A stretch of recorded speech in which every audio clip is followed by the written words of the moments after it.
Okay. தென் நம்ம அடுத்து பார்க்க போறது என்னன்னா, ஜூம் எஃபெக்ட்ஸ் தான். நம்ம பெர்சனல் பிராண்டிங் வீடியோஸ்ல நெறைய Instagramல நம்ம பார்த்துருப்போம். ஜூம் பண்ற எஃபெக்ட்ஸ். அதாவது ஒரு ஜூம் ஆகும். அதே மாரி அந்த டிரான்சிஷன்ஸ்லாம் நீங்க பார்த்துருப்பீங்க. இந்த எஃபெக்ட்ஸ்லாம் வந்து ஈஸியா கொண்டு வரலாம். ஜஸ்ட் உங்க ஜூம் எஃபெக்ட்ஸ் வேணும்னா, இந்த எஃபெக்ட்ஸ் பூராமே நம்ம எங்கேருந்து எடுக்கணும்னா, எஃபெக்ட்ஸ் பேனல்லேருந்து.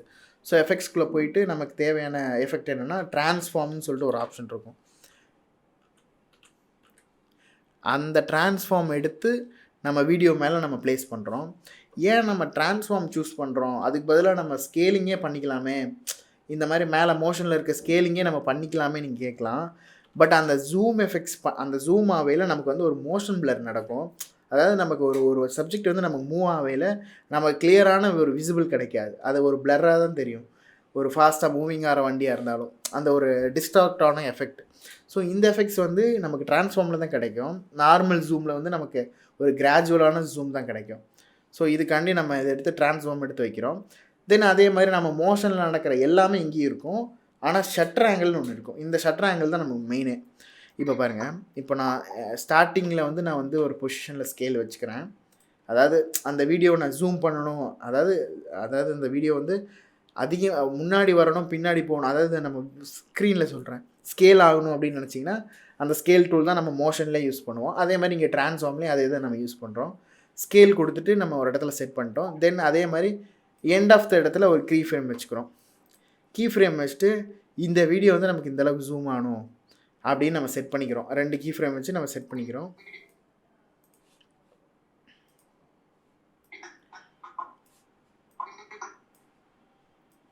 ஓகே ஓகே இப்போ வந்து நமக்கு 2 கீ ஃப்ரேம் செட் பண்ணியிருக்கோம்.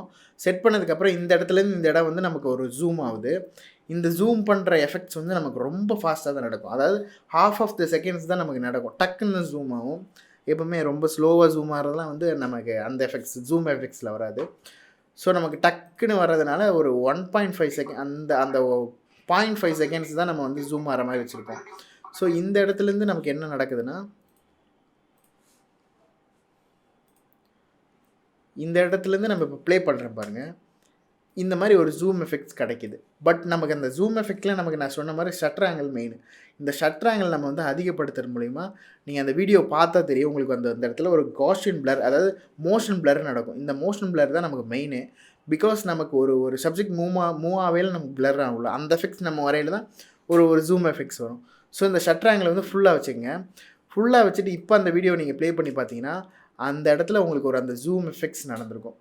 இது நமக்கு எந்த அளவுக்கு ஃபாஸ்ட்டாக வைக்கிறோம், எந்த அளவுக்கு ஸ்லோவாக வைக்கிறோங்கிறது மெயின். ஸோ நமக்கு ஜூம் எஃபெக்ட்ஸ்லாம் ஃபாஸ்ட்டாக வைக்கிறதுனால ரொம்ப கீ ஃப்ரேம் வந்து நம்ம பக்கத்தில் வச்சுருக்கோம்.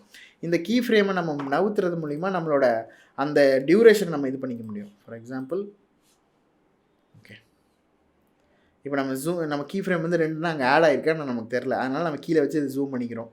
அதை நம்ம ட்ராக் பண்ணுறது மூலிமா அந்த பர்டிகுலர் இடத்துல நம்ம ஜூம் பண்ணிக்கலாம். எந்த இடத்துல அந்த ஸ்க்ரால் பார் நிற்கிதோ அதுக்கு நம்ம ஜூம் பண்ணிக்கலாம்.